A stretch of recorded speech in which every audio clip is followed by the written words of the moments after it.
Pourquoi est-ce qu'il y a tant de haine de la part des Arabes envers les Africains? Ça, c'est un truc que je ne comprends pas. Je ne comprends pas ça. Je ne comprends absolument pas ça. Alors, vous avez eu sûrement à regarder la dernière vidéo que j'ai eu à poster sur cette chaîne avec les différentes images qui ont défilé, qui ont pour certaines été peut-être choquantes pour certains d'entre vous. Et les commentaires que j'ai reçus par rapport à ça, mais laissez tomber en fait. J'ai reçu énormément de commentaires par rapport à cette vidéo-là et j'aimerais tout simplement réagir par rapport à ces commentaires-là. Donc restez jusqu'à la fin de la vidéo. Comme je disais déjà en introduction, dans cette vidéo, on va analyser les commentaires de la précédente vidéo que j'ai postée où je parlais des immigrations clandestines en Tunisie et du sort qui est réservé à ces immigrés-là. Donc je pense qu'on va déjà commencer par lire le premier commentaire qui a été fait par rapport à cette vidéo et le premier commentaire que j'ai bien évidemment lu. La personne dit ceci: vous êtes en train de préparer une guerre qui va créer un mouvement de population de pauvres encore plus grand. Et vous laissez faire. Et après, c'est le problème des Tunisiens. Vous êtes irresponsable. Donc cette personne est clairement en train de dire en fait que les Africains sont irresponsables. Que toi qui regardes cette vidéo, tu es irresponsable, ainsi que moi aussi. Tout simplement parce qu'il y a de plus en plus un mouvement de population d'immigrés clandestins qui s'accroît au fil des années. Et ça, pour lui, c'est irresponsable tout simplement. Il continue en disant: les Africains ne peuvent pas bénéficier de lois au détriment des Tunisiens. Ils ne sont pas bien traités, mais personne ne souhaite leur présence. Leur gouvernement ne fait rien pour les récupérer. Waouh! Donc, pour cette personne, les gouvernements des ressortissants de ces différents immigrés-là ne font rien pour stopper ces immigrations clandestines-là. Il estime que le traitement qui est réservé à ces immigrés clandestins là-bas, voilà, il n'y a rien de plus normal. C'est de leur faute même à la limite. Alors j'aimerais faire ici un petit disclaimer où j'aimerais de prime abord déjà vous donner mon point de vue par rapport à cela. Autant je suis absolument pas d'accord avec l'immigration clandestine, autant je ne suis aussi absolument pas d'accord avec le traitement qui est réservé à ces immigrants clandestins-là. Ça, c'est deux choses avec lesquelles je ne suis absolument pas d'accord parce que l'un ne justifie absolument pas l'autre. Vous avez quelqu'un qui vient dire ici que les immigrants ne peuvent pas bénéficier des lois au détriment des Tunisiens. Donc, ces immigrants-là, s'ils sont traités comme ils sont traités là, bah, il n'y a rien à faire en fait. C'est normal. C'est normal. Il continue en disant que ils sont 60 000. Si tu mets 60 000 pauvres Chinois en Afrique, sans aucune ressource dans n'importe quel pays africain, et ça se passera mal. Le gars dit, mets 60 000 pauvres Chinois dans n'importe quel pays en Afrique, ça va se passer mal. Qu'est-ce que tu veux dire par là? Qu'est-ce que tu veux dire par là? Tu veux justifier quoi? Que, ok, c'est parce qu'il y a 60 000 pauvres Africains en Tunisie qu'on les traite de la sorte? Ah donc pour toi c'est normal qu'on les traite de la sorte parce que c'est 60 000 pauvres Africains.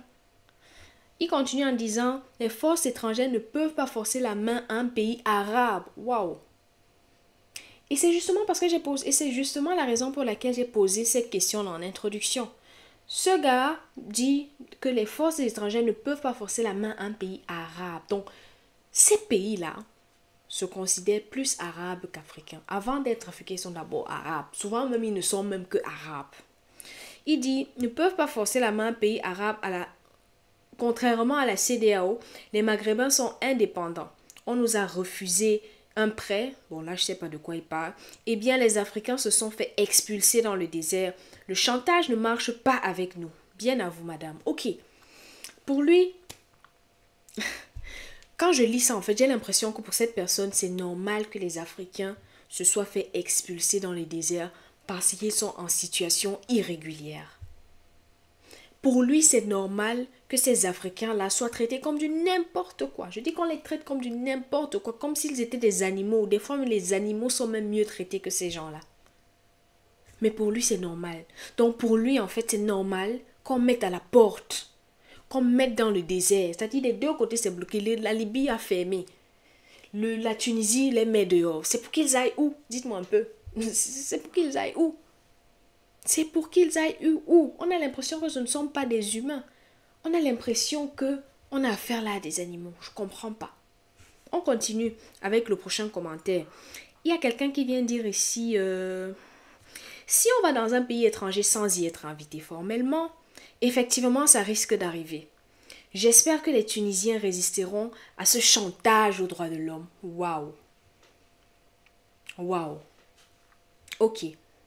Évidemment, je suis d'accord avec toi quand tu dis que si on va dans un pays sans être invité, on n'est pas la bienvenue. Mais est-ce que ça veut dire qu'on doit nous traiter comme si on n'était que de vulgaires animaux? Est-ce que cela justifie ça? Jusqu'à tu dis clairement que tu espères que les Tunisiens vont résister à ce chantage aux droits de l'homme. De quel chantage aux droits de l'homme est-ce que tu parles? De quel chantage aux droits de l'homme? Tu penses que ces personnes ont le temps de faire le chantage aux droits de l'homme? Des gens sont en train de quitter d'un point A à un point B parce qu'ils estiment qu'au point A, ils ne sont pas bien, ils ne vivent peut-être pas bien et qu'ils espèrent en fait dans leur imaginaire, ok? Ils espèrent, déjà que je ne suis pas très d'accord avec ça, mais bref, ils espèrent que en allant au point B, ils auront un meilleur avenir. Toi, tu viens dire que c'est un chantage aux droits de l'homme, c'est-à-dire dans cette traversée-là, vous les traitez comme du n'importe quoi, vous les fouettez, vous les réduisez même toujours en esclavage. On est au 21e siècle, mais on a toujours des personnes qui sont réduites à l'esclavage. Dans la plupart de ces pays-là, toujours. Mais toi, tu dis non, que tu penses que c'est un chantage aux droits de l'homme. Waouh. On continue avec le prochain commentaire qui m'a tout aussi un peu dépassé. Celui-ci dit, même s'ils ne sont que 0,2%, déjà quand il dit ça, je sais quand même qu'il a vu la vidéo et ça me fait plaisir. Ils n'ont rien à y faire sans visa de résidence. Dehors les escrocs droits humanitaires et l'autre qui fait semblant de boire de l'eau de mer pour la caméra. On prend vraiment des gens pour des cons. Donc voilà quelqu'un qui estime que, parce que je pense que si vous avez regardé la dernière vidéo, le lien est toujours là, allez regarder si ce n'est pas encore fait. Si vous avez vu la dernière vidéo, vous allez voir qu'en introduction de la vidéo, il y a un jeune homme qui est en train de boire de l'eau de mer. Et ce monsieur estime que c'est de la comédie qu'il est en train de faire, que c'est le théâtre. Donc tu as quelqu'un qui a le choix entre soit il meurt de soif et soit il meurt d'hypersalinité. Corrigez-moi si je me trompe, je pense que c'est hypersalinité. Parce que l'eau de mer contient extrêmement de sel. La personne décide non, il va boire l'eau de mer, qui est dangereux aussi pour son corps. Toi, tu dis que non, il fait semblant de boire l'eau. Les gens sont en train de mourir, tu dis qu'il fait semblant de boire l'eau. Tu étais là-bas, tu dis qu'il fait semblant de boire de l'eau. Et il dit qu'ils n'ont rien à faire sans visa de résidence. Déjà, j'aimerais poser une question. Je ne sais pas. Donnez-moi vos avis en commentaire. Quand tu vois un Africain en route, tu sais s'il a le visa de résidence ou pas. Cela me laisse donc penser que c'est tous les Africains qui sont dans ces pays-là qui reçoivent ces traitements. Parce que quand on te voit là, on ne peut pas faire la différence. Du moins, je pense qu'on ne fait pas la différence entre celui qui a le papier et celui qui n'a pas le papier. Mais bref, ça, c'est même un autre débat.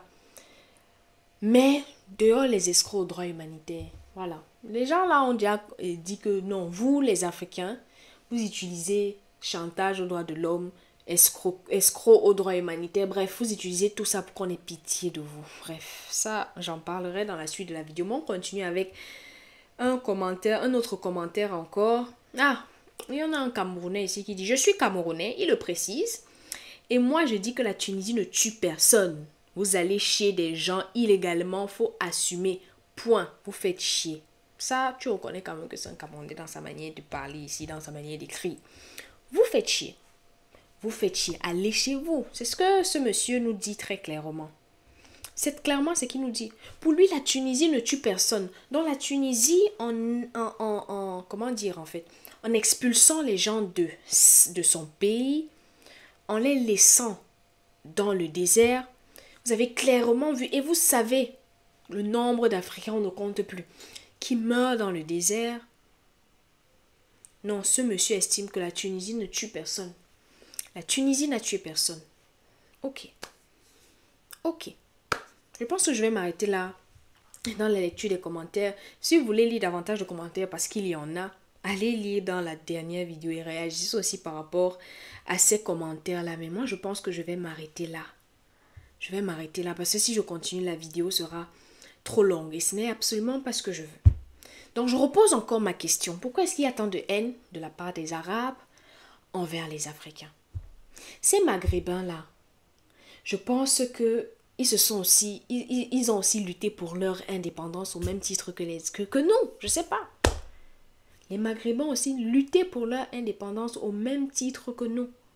Donc du coup, je comprends pas. Mais quand je pense même, je me rends compte que il faut pas oublier que avant même que les Occidentaux ne viennent coloniser les Africains et esclavagiser, je pense que c'est comme ça qu'on dit, les Africains, il y a des Arabes qui sont venus traiter les Africains comme des esclaves. Pendant près de 1400 ans, du 7e au 20e siècle, il y a eu la traite arabo-musulmane. Ne l'oubliez pas.